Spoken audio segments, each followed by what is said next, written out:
сантиметров фундамент камина. Вот так будет каминная топка. Так будет выложена из кирпича. Здесь будет теплоизоляция. И по вот эту линию залито на 60 сантиметров. А вот уже дымоходик. И что там у нас? Опа. Мимо. Вот у нас получается дымоход вышел. Там он обмотан в бур, обложен кирпичом, обложен в кирпич, потому что здесь поэтому обложили в кирпич. Вододосок 40 сантиметров.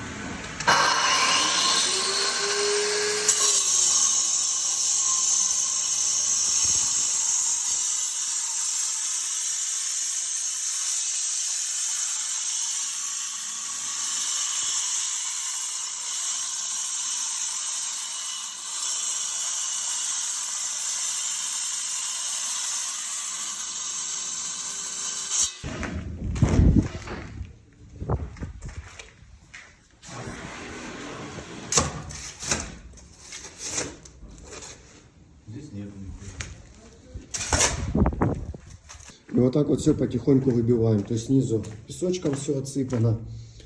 Вот такой вот бетончик. И будем здесь углубляться на 40-50-60 сантиметров. Посмотрим, как по грунту будет. Тут у нас будет, получается, каминная топка. Поднимается от каминной топки. То есть шиберная заслонка на камине идет. Поднимается 25 сантиметров. Ставится угол под 135 градусов с ревизией. Выходят туда, так как мы там не можем поставить угол с ревизией. Но тройник вывести на улицу, но нет такой возможности. Поэтому мы там ставим второй угол 135 градусов и подключаемся в эту трубу.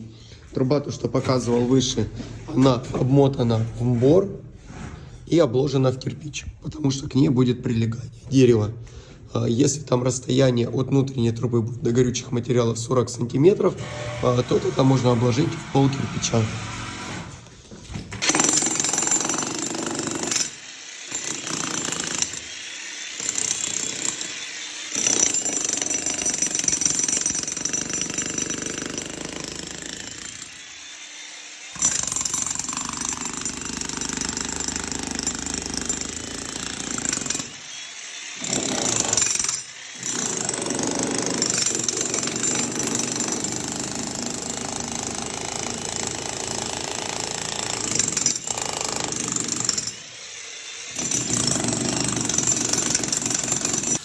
И вот так получается выбить.